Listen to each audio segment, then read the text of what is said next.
അമ്മായിയമ്മയും ഭാര്യയും കൂടി രാഹുലിനെ ഒരു കാര്യത്തിന് നിർബന്ധിക്കുന്നുവെന്നാണ് രാഹുൽ പറഞ്ഞത്. മാഡം, എൻ്റെ പേര് രാഹുൽ. വിവാഹിതനായിട്ട് 2 വർഷമായി. വയസ്സ് 28. അറേഞ്ച്ഡ് മാരേജ് ആയിരുന്നു. എൻ്റെ ഭാര്യയുടെ വീട്ടിൽ ഭാര്യ, അമ്മ, ഭാര്യയുടെ അനിയത്തിയുണ്ട്. അനിയത്തിയുടെ കല്യാണം ആദ്യമേ കഴിഞ്ഞതാണ്. അവൾ പ്രേമിച്ച് കല്യാണം കഴിച്ചതാണ്. അത് കഴിഞ്ഞ ശേഷമാണ് അവളുടെ ചേച്ചിയുടെ കല്യാണം കഴിഞ്ഞിട്ട് അവളുടെ കല്യാണം കഴിഞ്ഞിട്ട് 4 വർഷമായി. അവളും ഭർത്താവും കോളേജിൽ പഠിച്ചുകൊണ്ടിരിക്കുമ്പോൾ തന്നെ ഒളിച്ചോടുകയായിരുന്നു. എന്നിട്ട് പെട്ടെന്ന് വിവാദപരമായ വിവാഹം കഴിക്കുകയും പിന്നീട് അമ്മായിയമ്മയൊക്കെ അക്സെപ്റ്റ് ചെയ്യുകയായിരുന്നു. ആ സമയത്ത് അമ്മായിയമ്മയ്ക്ക് ഹസ്ബൻഡ് ഉണ്ടായിരുന്നു. പിന്നീട് അദ്ദേഹം മരിച്ചുപോയി. അമ്മായിച്ചൻ ഉള്ളവരെ ഭാര്യയുടെ അനിയത്തിയെ ആ വീട്ടിൽ പ്രവേശിപ്പിച്ചിരുന്നില്ല. അമ്മായിയമ്മയും അവർക്ക് സപ്പോർട്ടായിട്ട് ഒന്നും പ്രവർത്തിച്ചില്ല. പിന്നീട് അദ്ദേഹം മരിച്ചു കഴിഞ്ഞപ്പോഴാണ് അമ്മായിയമ്മ അവരോട് മിണ്ടാൻ തുടങ്ങിയത്.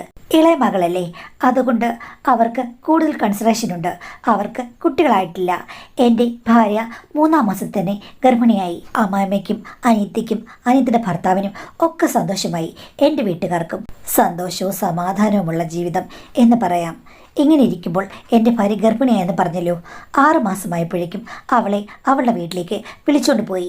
അത് കഴിഞ്ഞ ശേഷം ഞാൻ ഇടയ്ക്കിടയ്ക്ക് അവളെ കാണാൻ ചെല്ലും. പക്ഷേ ഇടയ്ക്കിടയ്ക്ക് ചെല്ലുന്നതിൽ എൻ്റെ ഭാര്യയ്ക്ക് പരാതിയുണ്ട്. അവൾ പറഞ്ഞത്, നിങ്ങൾ ഒരാഴ്ചയെങ്കിലും അടുപ്പിച്ച് ഇവിടെ നിൽക്കണമെന്ന്. എനിക്കാണെങ്കിൽ എൻ്റെ വീടിൻ്റെ അവിടുന്ന് ജോലിക്ക് പോയി വരുന്നതാണ് എളുപ്പം. പിന്നെ ഭാര്യ വീട്ടിൽ താമസിക്കാൻ ഞാൻ അത്ര കംഫർട്ടബിളും അല്ല. ഒരു ദിവസം ഭാര്യ ഗർഭാലസ്യത്തിൽ വഴക്കുണ്ടാക്കി. അത് അമ്മായിയമ്മ കേട്ടു. ഉടനെ തന്നെ അമ്മായിയമ്മ എന്നെ ഫോൺ വിളിച്ചിട്ട് പറഞ്ഞു, മോനെ, ഗർഭിണിയായിരിക്കുമ്പോൾ സ്ത്രീകൾക്ക് പലവിധ നിബന്ധനകളുമുണ്ട്, പലവിധ ശാഠ്യങ്ങളുമുണ്ട്.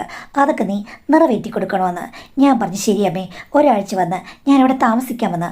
അങ്ങനെ ചെന്ന് കഴിഞ്ഞപ്പോൾ അമ്മായിമ്മ എൻ്റെ ഭാര്യയുടെ മുന്നിൽ വെച്ച് പറഞ്ഞു, ഇങ്ങനെയൊക്കെയാണെങ്കിലും നീ നിന്റെ ഭർത്താവിനെ വിളിച്ചു വരുത്തി അവൻ നിൻ്റെ കൂടെ കട്ടിൽ കിടന്നു കഴിഞ്ഞാൽ നിൻ്റെ ദേഹത്ത് മുട്ടുകയോ വയറിൽ മുട്ടുകയോ ഒക്കെ ചെയ്യും. അത് ശരിയാകില്ല മോളെ. അതുകൊണ്ട് അവൻ ഗസ്റ്റ് റൂമിൽ കിടക്കട്ടെ. ഉറങ്ങുന്നതുവരെ 2 പേരും കൂടെ സംസാരിച്ചുകൊണ്ടിരിക്കുക. അല്ലാതെ ഒന്നിച്ച് ചെലവിടുന്നത് അത്ര നല്ല കാര്യമാണെന്ന് എനിക്ക് തോന്നുന്നില്ലെന്ന് ഭാര്യ ചിണങ്ങുകയും പിണങ്ങുകയും ചെയ്തു. അപ്പോഴും അമ്മാവൻ സ്ട്രിക്റ്റായിട്ട് പറഞ്ഞു, അതാണ് നല്ലത്. അവൻ്റെ കരുത്തുള്ള കൈ അറിയാതെ വയറ്റിലെ വല്ല മുട്ടിക്കഴിഞ്ഞാൽ അത് പ്രശ്നമാകും. അപ്പോൾ എൻ്റെ ഭാര്യ പറഞ്ഞു, ഞാൻ ഇങ്ങനെ അറ്റത്ത് കിടന്നോളാം, ചേട്ടൻ നടുക്ക് ഒരു തലയണ വെച്ച് എൻ്റെ കൂടെ തന്നെ കിടന്നോട്ടെ എന്ന്. അമ്മ പറഞ്ഞു, അത് നടക്കില്ല, അത് ശരിയാകില്ല. ഞാൻ പറഞ്ഞു, അമ്മ കുഴപ്പമൊന്നുമില്ല, ഞാൻ അഡ്ജസ്റ്റ് ചെയ്യാന്ന്. വേണ്ട മോനെ, നിനക്കറിയാമല്ലോ, ഇവളാണെങ്കിൽ കട്ടിലിൽ കൂടി അങ്ങോട്ടും ഇങ്ങോട്ടും തിരിഞ്ഞു മറിഞ്ഞ് കളിക്കുന്ന ടൈപ്പാണ്. അതുകൊണ്ട് വേണ്ട, ശരിയാകില്ലെന്ന് പറഞ്ഞു. പിന്നെ ഞാൻ നിർബന്ധിച്ചില്ല. അപ്പോൾ എൻ്റെ ഭാര്യ ചോദിച്ചു, ഞങ്ങൾ 2 പേരും കൂടെ അമ്മ പിരിക്കാൻ നോക്കുകയാണെന്നും. എന്തോ പിരിക്കാനാടി, ഇപ്പം നീ ഗർഭിണിയല്ലേ, അപ്പം ഇത്തിരി പിരിഞ്ഞിരിക്കുന്നതാണ് നല്ലത്. ഇനിയിപ്പം ഗർഭവും പ്രസവവും ഒക്കെ കഴിഞ്ഞ് ഒരു 90 ദിവസം കഴിയുമ്പോൾ മാത്രം മതി നിങ്ങളുടെ കൂടിച്ചേരൽ എന്ന് അമ്മായിമ്മ പറഞ്ഞു. അത് കേട്ട് ഞാനും ഭാര്യ ഒന്ന് ചമ്മി. അത് കഴിഞ്ഞതിൽ പിന്നെ അവളൊന്നും മിണ്ടിയില്ല. ഞാനാണെങ്കിൽ ഗസ്റ്റ് റൂമിൽ കിടക്കും. കുട്ടി ജനിച്ചു. ആ സമയത്ത് അനിയത്തിയും ഭർത്താവും വന്നു. പിന്നീട് ഭർത്താവ് തിരിച്ചുപോയി. അനിയത്തി ഒരു സഹായത്തിനായി കുറേ നാളുണ്ടായിരുന്നു. ആ സമയത്ത് ഞാൻ പോകുമ്പോഴും ഗസ്റ്റ് റൂമിലാണ് കിടക്കുന്നത്. അനിയത്തി അത് പറഞ്ഞ് എന്നെ കളിയാക്കുമായിരുന്നു.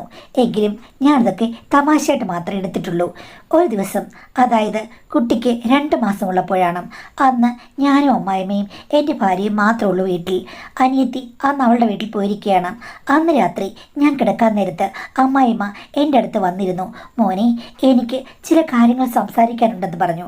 ഞാൻ പറഞ്ഞു, സംസാരിച്ചോളൂ മോനെ, എനിക്ക് അത് പ്രത്യേകമായി പറയേണ്ട കാര്യമാണ്. 1 മണിക്കൂർ കഴിഞ്ഞ് ഞാൻ വരാമെന്ന് പറഞ്ഞു. അങ്ങനെ 10-11 ആയപ്പോഴേക്കും അമ്മായിയമ്മ എൻ്റെ റൂമിൽ വന്നു. അപ്പോഴേക്കും ഭാര്യ കിടന്നുറക്കമായി. എന്താ അമ്മയ്ക്ക് പറയാനുള്ളത്? മോനെ, ഞാൻ പറയാം. എനിക്ക് ഈയിടെയായിട്ട് ശരീരത്തിൽ നല്ല ചൂട് അനുഭവപ്പെടുന്നു. എന്താ അമ്മയ്ക്ക് എന്തെങ്കിലും പ്രശ്നങ്ങളുണ്ടോ? ഹോർമോണൽ പ്രശ്നങ്ങൾ വല്ലതും തുടങ്ങിയോ എന്ന് ചോദിച്ചു. ആ പ്രശ്നങ്ങളൊക്കെ എനിക്ക് പണ്ടേ ഉണ്ട്. പ്രായം ഇത്രയായില്ലേ, പിന്നെ അമ്മ എന്താ പറയാൻ ഉദ്ദേശിക്കുന്നത് എന്ന് പറഞ്ഞപ്പോൾ അമ്മ എൻ്റെ കൈവിരലുകൾ കൂട്ടിപ്പിടിച്ചിട്ട് പറഞ്ഞു, മോനെ, അറിയില്ല, ഇപ്പോൾ കുറേ നാളായിട്ട് 1-1.5 വർഷമായിട്ട് എൻ്റെ മനസ്സ് എവിടെയോ പാളിപ്പോവുകയാണ്. എനിക്ക് നേരെ നിൽക്കാൻ പറ്റുന്നില്ല. അമ്മയ്ക്ക് എന്താ ഡിപ്രഷനാണോ? എനിക്ക് ഡിപ്രഷനൊന്നുമല്ല മോനെ എന്ന് പറഞ്ഞ് അമ്മ എൻ്റെ അടുത്തേക്ക് നീങ്ങിയിരുന്നു. അമ്മ എന്തായി കാണിക്കുന്നതെന്ന് ഞാൻ ചോദിച്ചു കഴിഞ്ഞപ്പോഴേക്കും അമ്മ എന്നോട് ചോദിച്ചു, നിനക്ക് ഇപ്പോൾ എങ്ങനെയുണ്ട്? ഞാൻ ചോദിച്ചു, എന്താ എങ്ങനെയെന്ന് വെച്ചാൽ, അല്ല നീ നിന്റെ ഭാര്യയും തമ്മിൽ നല്ല അടുപ്പമല്ലേ? ഇപ്പോൾ അവളും നീയും തമ്മിൽ യാതൊരു വിധത്തിലുമുള്ള അടുപ്പമില്ലാതിരിക്കുകയല്ലേ? ആ സമയത്ത് നീ കാര്യങ്ങളൊക്കെ എങ്ങനെയാണ് മാനേജ് ചെയ്യുന്നതെന്ന് ഇത്രയും നാളും ഞാൻ കണ്ട അമ്മായിയമ്മയായിരുന്നില്ല അത്. അമ്മ എന്താ ഇങ്ങനെ വിചിത്രമായ കാര്യങ്ങൾ ചോദിക്കുന്നത്? ഇത് വിചിത്രമായ കാര്യങ്ങളല്ല, സത്യസന്ധമായ കാര്യങ്ങളാണ് ഞാൻ ചോദിക്കുന്നത്. നീ അതിൻ്റെ ഉത്തരം പറയണമെന്ന് പറഞ്ഞു. ഞാൻ പറഞ്ഞു ഒന്നുമില്ല, സ്വയം എന്തെങ്കിലും കാര്യങ്ങളിലേക്ക് കടന്ന് ഞാൻ ജീവിക്കുന്നു. ആ സമയത്ത് നീ ആരെയാണ് ഓർക്കുന്നത്? നിന്റെ ഭാര്യയാണോ അതോ മറ്റാരെങ്കിലുമാണോ? അമ്മേ, ഇങ്ങനെയൊക്കെ ചോദിച്ചു കഴിഞ്ഞാൽ എനിക്ക് ഉത്തരം പറയാൻ പ്രയാസമുണ്ട്. അമ്മ മനഃശാസ്ത്രജ്ഞ വല്ലതുമാണോ? എന്തിനാണ് ഇത്തരം ഡീറ്റെയിൽസ് ഒക്കെ അറിഞ്ഞിട്ട്? അതല്ല, നീ പറയാൻ പറഞ്ഞു. നിർബന്ധിച്ചു കഴിഞ്ഞപ്പോൾ ഞാൻ പറഞ്ഞു ഞാൻ എൻ്റെ ഭാര്യയെ തന്നെ ഓർക്കുന്നതെന്ന്. ഒരിക്കലുമല്ല. പുരുഷന്മാർ ഭാര്യമാർ ഗർഭിണികളാകുമ്പോഴേക്കും ഒരിക്കലും അവരെ ഓർക്കില്ല, മറ്റ് സുന്ദരികളായ പെണ്ണുങ്ങളെ ആയിരിക്കും ഓർക്കുക. എനിക്ക് ദേഷ്യം വന്നു. അതെ, ഞാൻ സുന്ദരികളായ പല സ്ത്രീകളെ ഓർക്കാറുണ്ട്. പക്ഷേ ഇനിയിപ്പോൾ എനിക്ക് അമ്മ ഓർക്കാൻ പറ്റില്ലല്ലോ. അമ്മ ഇത്തിരി പ്രായമായതിരെ. അത് കേട്ട് കഴിഞ്ഞപ്പോഴേക്കും അമ്മ ആഹാ, അപ്പോൾ എനിക്ക് പ്രായമായി, ഞാൻ ഔട്ട് ഓഫ് ഫോക്കസ് ആണ് നിന്റെ മനസ്സിൽ. അപ്പോൾ സുന്ദരികളായ ഒത്തിരി പെണ്ണുങ്ങളുണ്ട്. എൻ്റെ മോളെ നീ ചതിക്കുകയാണ്. ഇതറിയാൻ വേണ്ടിയിട്ടാണ് ഞാൻ ചോദിച്ചത്.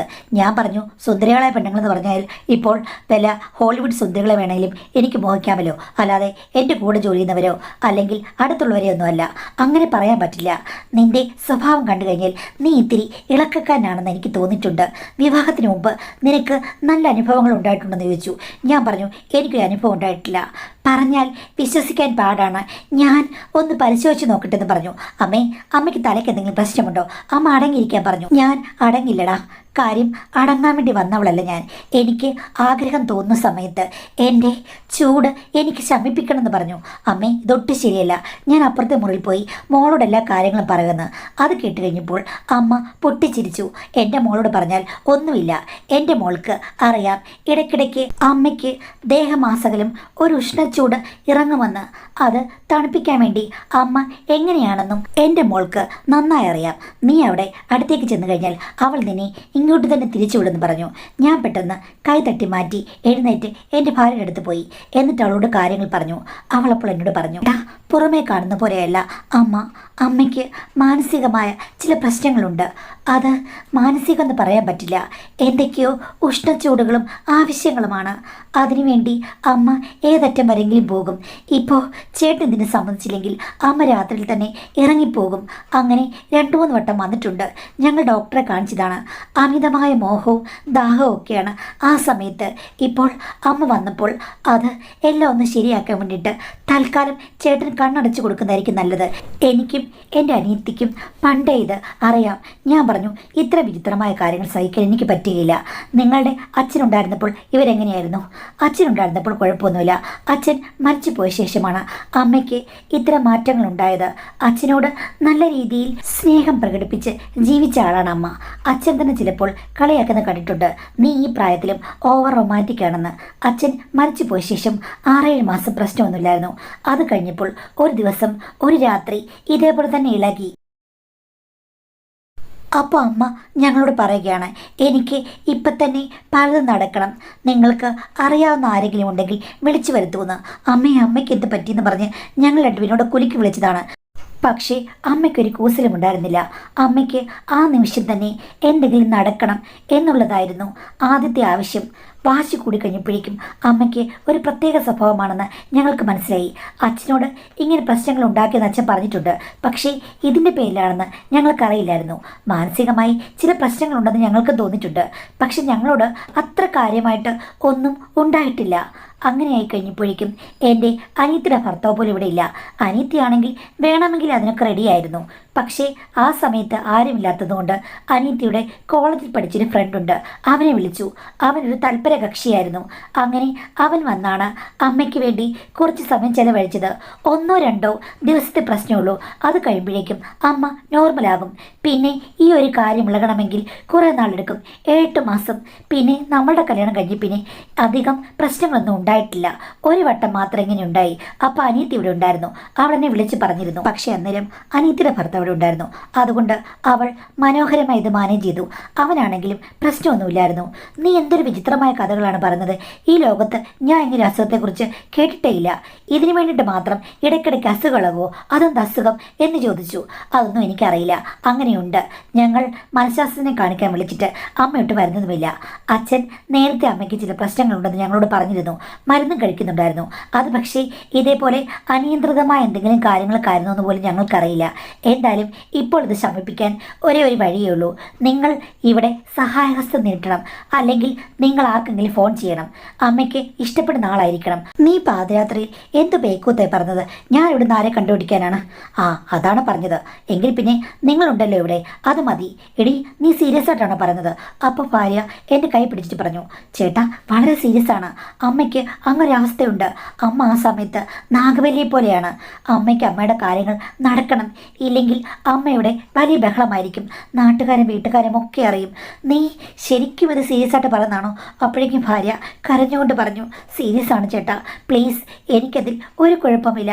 ആരെങ്കിലും ഇന്നും നാളെയും അമ്മയ്ക്ക് ഒരു സാന്ത്വനമേകിയാൽ മതി. നിങ്ങളാണെങ്കിൽ എനിക്ക് പ്രശ്നമില്ല. സാധാ ഭാര്യമാരെ പോലല്ല ഞാൻ. എൻ്റെ അമ്മ എനിക്ക് ഒത്തിരി സ്നേഹമാണ്. അതുകൊണ്ട് ഈ കാര്യത്തിൽ ഞാൻ ഒരിക്കലും ചേട്ടനെ കുറ്റം പറയില്ല. എൻ്റെ സർവ്വസമ്മതങ്ങളും എല്ലാ കാലത്തും ഉണ്ടാകും. വർഷത്തിൽ 2-3 വട്ടം, അല്ലെങ്കിൽ വർഷത്തിൽ 1 വട്ടം, അത്രയല്ലേ ഉള്ളൂ ചേട്ടാ. അതുമാത്രമല്ല, ചേട്ടൻ ഇപ്പോൾ റിലാക്സ്ഡ് ആയിട്ടിരിക്കുകയാണല്ലോ.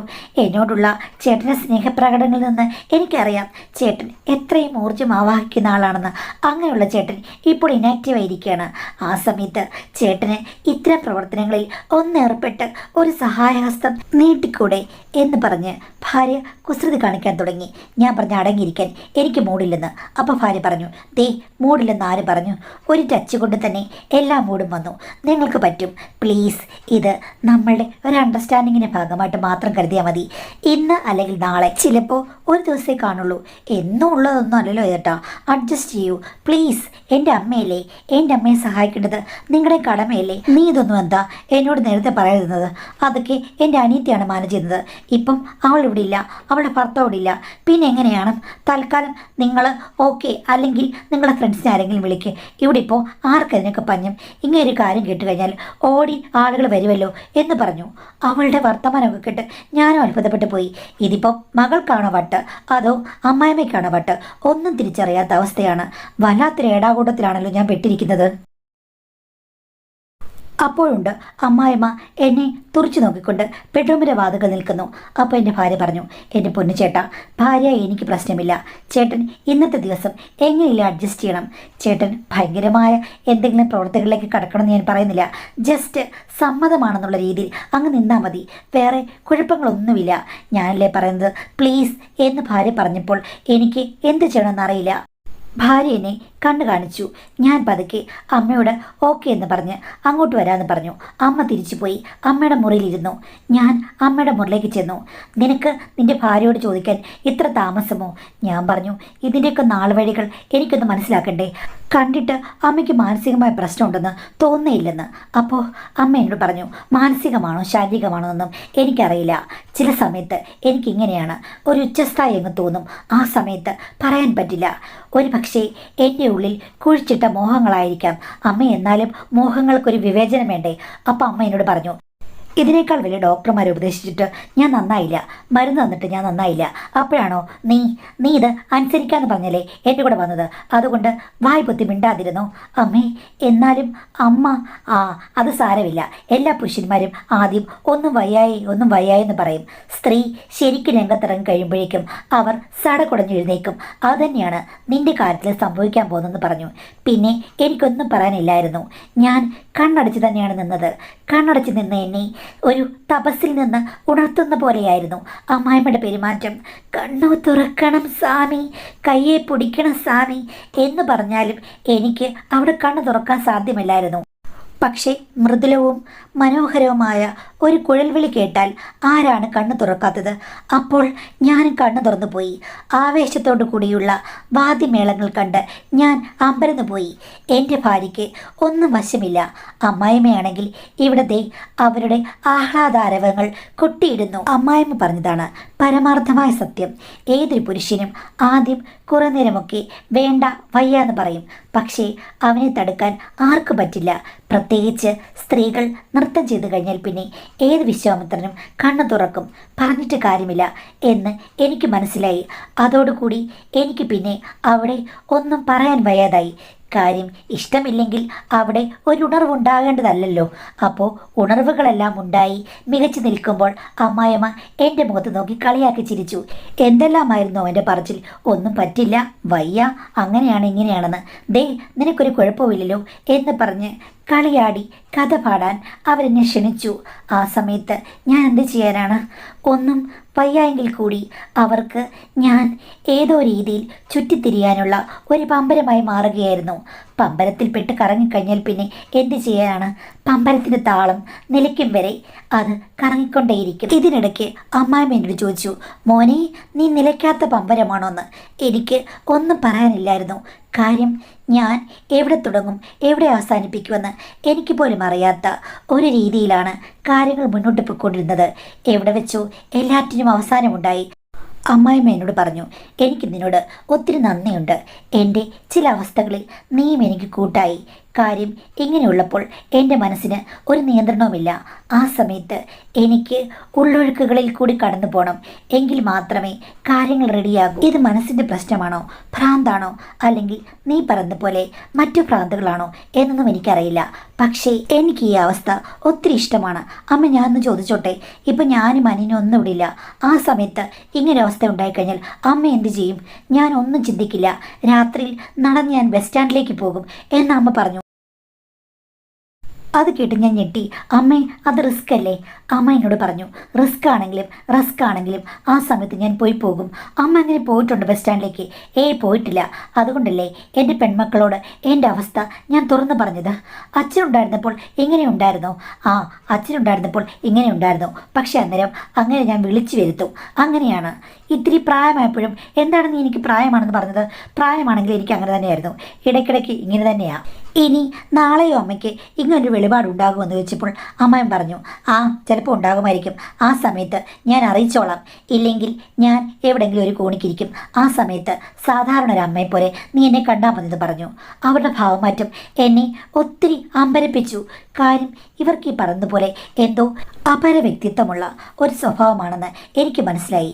തീർച്ചയായിട്ടും കൂടുതൽ മാനസികമായ അപഗ്രഥനം ആവശ്യമുള്ള ഒരു രോഗാവസ്ഥ തന്നെയാണെന്ന് എനിക്ക് തോന്നിപ്പോയി.